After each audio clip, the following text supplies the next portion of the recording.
The Almagest is a 2nd century mathematical and astronomical treatise on the apparent motions of the stars and planetary paths, written in Greek by Claudius Ptolemy, a Roman-era scholar of Egypt. It is one of the most influential scientific texts of all time, with its geocentric model accepted for more than 1200 years from its origin in Hellenistic Alexandria, in the medieval Byzantine and Islamic worlds, and in Western Europe through the Middle Ages and early Renaissance until Copernicus. The Almagest is the critical source of information on ancient Greek astronomy. It has also been valuable to students of mathematics because it documents the ancient Greek mathematician Hipparchus's work, which has been lost. Hipparchus wrote about trigonometry, but because his works no longer exist, mathematicians use Ptolemy's book as their source for Hipparchus's work in ancient Greek trigonometry in general. The treatise's conventional Greek title is mu alpha theta eta mu alpha tau iota kappa sigma upsilon nu tau alpha xi iota sigma, and the treatise is also known by the Latin form of this, Syntaxis Mathematica. It was later titled He Megal Syntaxis, and the superlative form of this lies behind the Arabic name Almagesta, from which the English name Almagest derives. Ptolemy set up a public inscription at Canopus, Egypt, in 147 or 148. The late N.T. Hamilton found that the version of Ptolemy's models set out in the Canopic inscription was earlier than the version in the Almagest. Hence the Almagest cannot have been completed before about 150, a quarter century after Ptolemy began observing. Contents. Books. The Almagest consisted of 13 sections, called books. As with many medieval manuscripts that were hand-copied or, particularly, printed in the early years of printing, there were considerable differences between various editions of the same text, as the process of transcription was highly personal. An example illustrating how the Almagest was organized is given below. It is a 152-page Latin edition printed in 1515 at Venice by Petrus Lichtenstein. Book 1 contains an outline of Aristotle's cosmology, on the spherical form of the heavens, with the spherical Earth lying motionless as the center, with the fixed stars and the various planets revolving around the Earth. Then follows an explanation of chords with table of chords, observations of the obliquity of the ecliptic, and an introduction to spherical trigonometry. Book 2 covers problems associated with the daily motion attributed to the heavens, namely risings and settings of celestial objects, the length of daylight, the determination of latitude, the points at which the sun is vertical, the shadows of the gnomon at the equinoxes and solstices, and other observations that change with the spectator's position. There is also a study of the angles made by the ecliptic with the vertical, with tables. Book 3 covers the length of the year, and the motion of the sun. Ptolemy explains Hipparchus' discovery of the precession of the equinoxes and begins explaining the theory of epicycles. Books IV and V cover the motion of the moon, lunar parallax, the motion of the lunar apogee, and the sizes and distances of the sun and moon relative to the Earth. Book V covers solar and lunar eclipses. Books 7 and 8 cover the motions of the fixed stars, including precession of the equinoxes. They also contain a star catalogue of 1022 stars, described by their positions in the constellations. The brightest stars were marked first magnitude, while the faintest visible to the naked eye were sixth magnitude. Each numerical magnitude was twice the brightness of the following one, which is a logarithmic scale. This system is believed to have originated with Hipparchus. The stellar positions too of Hipparchan origin, despite Ptolemy's claim to the contrary. Book IX addresses general issues associated with creating models for the 5 naked eye planets, and the motion of Mercury. Book X covers the motions of Venus and Mars. Book She covers the motions of Jupiter and Saturn. Book 12 covers stations and retrograde motion, which occurs when planets appear to pause,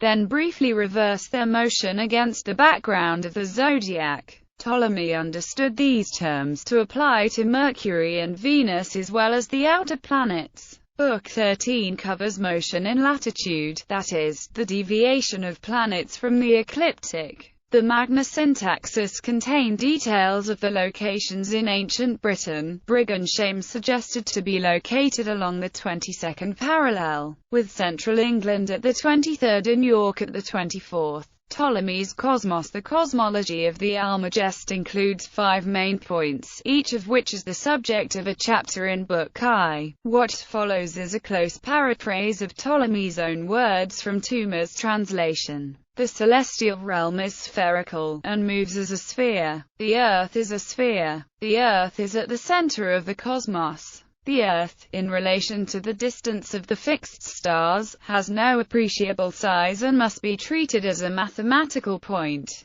The Earth does not move. Ptolemy's planetary model. Ptolemy assigned the following order to the planetary spheres, beginning with the innermost: Moon, Mercury, Venus, Sun, Mars, Jupiter, Saturn, sphere of fixed stars. Other classical writers suggested different sequences. Plato placed the Sun second in order after the Moon. Martianus Capella put Mercury and Venus in motion around the Sun. Ptolemy's authority was preferred by most medieval Islamic and late medieval European astronomers. Ptolemy inherited from his Greek predecessors a geometrical toolbox and a partial set of models for predicting where the planets would appear in the sky. Apollonius of Perga had introduced the deferent and epicycle and the eccentric deferent to astronomy. Hipparchus had crafted mathematical models of the motion of the Sun and Moon. Hipparchus had some knowledge of Mesopotamian astronomy, and he felt that Greek models should match those of the Babylonians in accuracy. He was unable to create accurate models for the remaining 5 planets. The Almagest adopted Hipparchus' solar model, which consisted of a simple eccentric deferent. For the Moon, Ptolemy began with Hipparchus' epicycle on deferent, then added a device that historians of astronomy refer to as a crank mechanism. He succeeded in creating models for the other planets, where Hipparchus had failed, by introducing a third device called the equant. Ptolemy wrote the Almagest as a textbook of mathematical astronomy. It explained geometrical models of the planets based on combinations of circles, which could be used to predict the motions of celestial objects.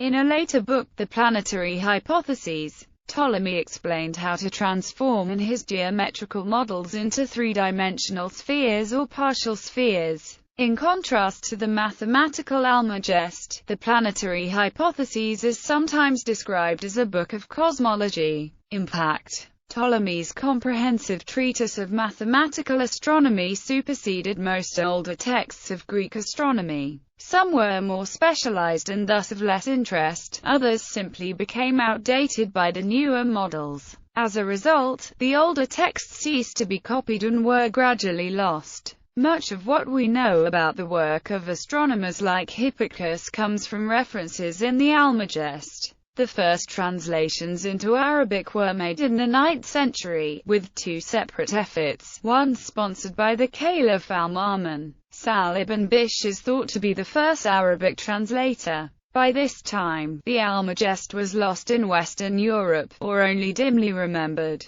Henry Aristippus made the first Latin translation directly from a Greek copy, but it was not as influential as a later translation into Latin made by Gerard of Cremona from the Arabic. Gerard translated the Arabic text while working at the Toledo School of Translators. Although he was unable to translate many technical terms such as the Arabic abraccia for Hipparchus, in the 12th century a Spanish version was produced, which was later translated under the patronage of Alfonso X. In the 15th century, a Greek version appeared in Western Europe. The German astronomer Johannes Müller made an abridged Latin version at the instigation of the Greek churchman Johannes, Cardinal Bessarion. Around the same time, George of Trebizond made a full translation accompanied by a commentary that was as long as the original text. George's translation, done under the patronage of Pope Nicholas V, was intended to supplant the old translation. The new translation was a great improvement, the new commentary was not, and aroused criticism. The Pope declined the dedication of George's work, and Regiomontanus's translation had the upper hand for over 100 years. During the 16th century, Guillaume Postel, who had been on an embassy to the Ottoman Empire, brought back Arabic disputations of the Almagest, such as the works of al-Karaki, Muntaha al-Idrik Fitak Qasim al-Aflak. Commentaries on the Almagest were written by Theon of Alexandria, Pappus of Alexandria, and Ammonius Hermia. Modern editions. The Almagest was edited by J. L. Heiberg in Claudi Ptolemei Opraque Extant Omnia, vols. 1.1 and 1.2. Two translations of the Almagest into English have been published. The first, by R. Catesby, Taliaferro of St. John's College in Annapolis, Maryland, was included in Volume 16 of the Great Books of the Western World. The second, by G. J. Toomer, Ptolemy's Almagest in 1984, with a second edition in 1998. A direct French translation from the Greek text was published in 2 volumes in 1813 and 1816 by Nicholas Halmer, including detailed historical comments in a 69-page preface. The scanned books are available in full at the Gallica French National Library. Gallery. Ptolemy's Catalogue of Stars, a revision of the Almagest by Christian Heinrich Friedrich Peters and Edward Ball Noble, 1915. Epitoma Ioannis de Monte Regia in Almagestum Ptolemy, Latin, 1496. Almagestum, Latin, 1515.